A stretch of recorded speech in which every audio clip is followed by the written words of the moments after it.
So along the Appalachian Trail, there are a number of kind of well-known or look forward to or dreaded features or elements or uh, points of geography. And this one happens to be called the lemon squeezer. And as you go through it, it gets narrower and narrower, and you kind of get squeezed like a lemon. Um, I can't quite hold the phone and get through it, so I'll get through it and get to you on the other side. So I got down through the gap without crashing, which is good. And then there's our turn blazes again, and now we go down that direction. It's amazing how the different days and different parts of the mountains have different terrain and things to hike over. And to be honest with you, after a little over 700 miles and quite a bit of hiking, that it does get a little bit repetitive at times, but then, you know, every step's different, really. Let's see if I must see some steps.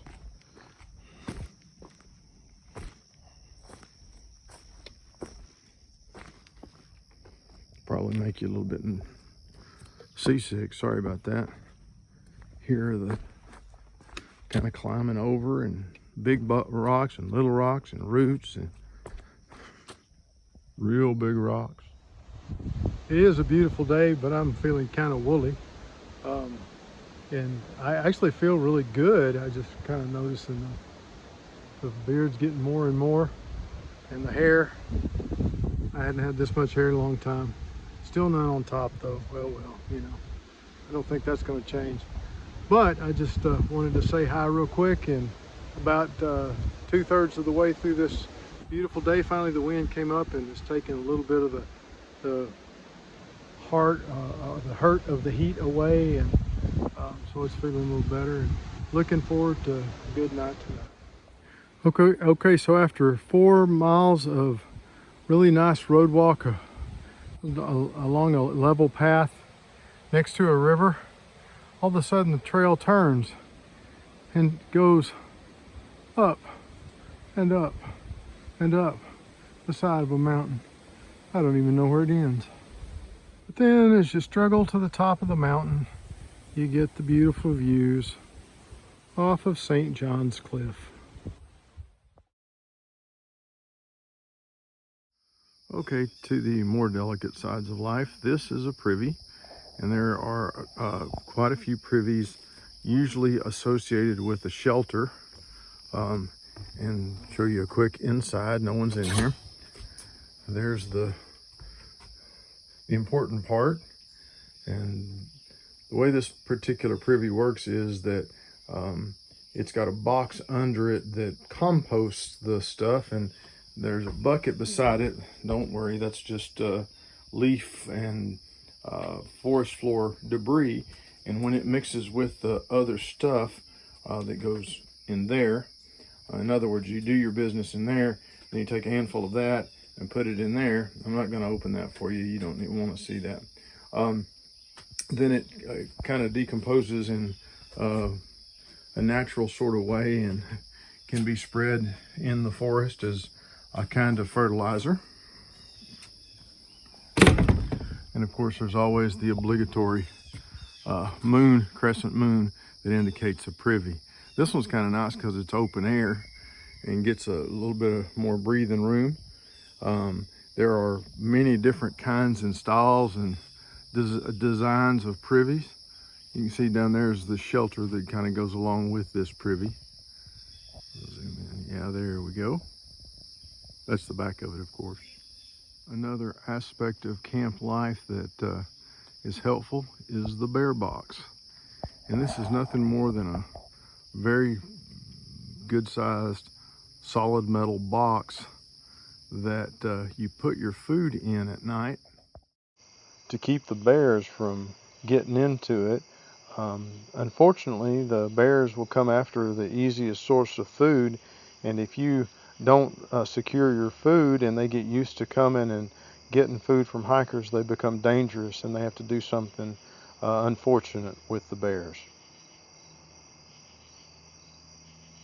Tromping through the forest of Connecticut, I did take a little side trip for about half a mile to a little country store, and it's interesting because it's run by an Indian family, and they have microwavable Indian food. So I actually had paneer masala for lunch and Gatorade. Yes, ladies and gentlemen, I am leaving my 5th state, entering the 6th one, somewhere right around in here, of New York. Now it's a little bit deceptive because New York and Connecticut, the trail bounces back and forth between those two states 3 or 4 times, and it's kind of hard to tell sometimes whether you're in New York or Connecticut. But nonetheless, I'm counting this as state number 6 that I'm entering in, the great state of New York.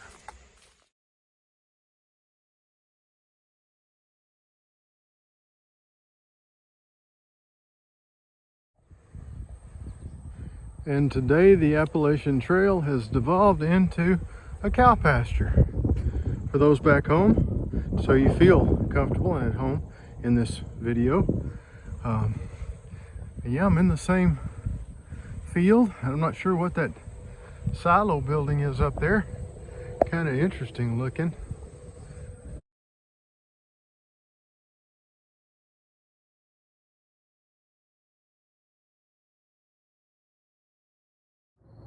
Just hiking along on my couple of day series of attempted 20-mile hikes. I did get 20.5 in last night, and hiking along and get to this little overlook. And one of the differences I noticed is not only can you see for a really huge distance, but you can, if you look close, you can see like population, towns and buildings and all that sort of thing. A lot of stuff like that.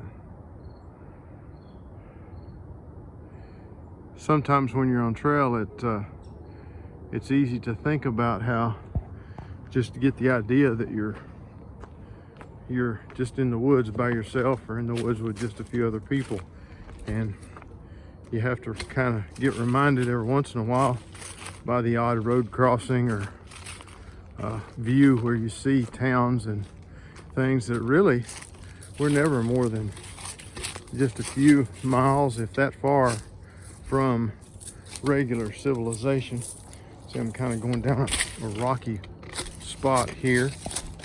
One of the rare times I can kind of almost take you along on a difficult time, but I don't want there to be video evidence of me cratering, so I'll leave you here. If you notice carefully, this is the remnants of an old building. Now, we don't see hardly any of this kind of stuff on trail.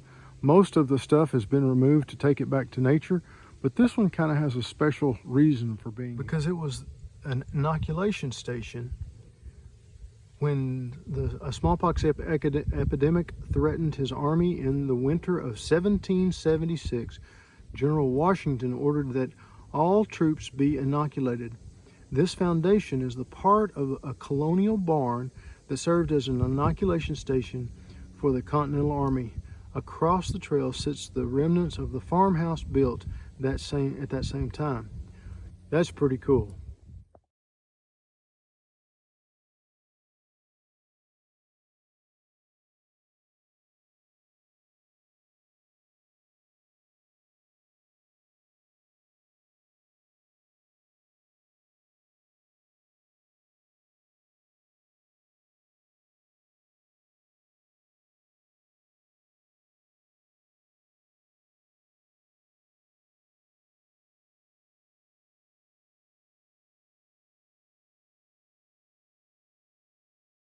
Down the Hudson that way, 50 miles is New York City.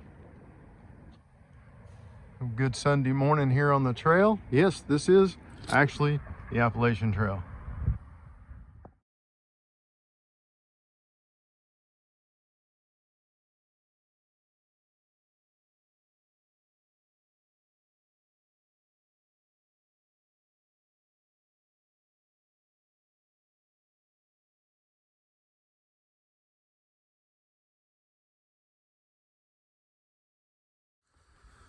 Well, good morning. I'm coming to you on September 8th, and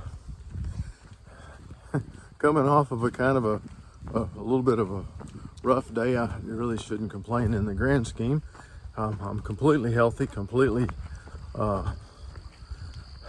sound, back on the trail. Last couple of 3 days it's rained, and the land really needs it, and that's a good thing. Sorry for the fashion faux pas with the headband, but it keeps the sweat out of my eyes and just kind of in general keeps up with my buff. Keeps all this lovely hair out of my eyes too.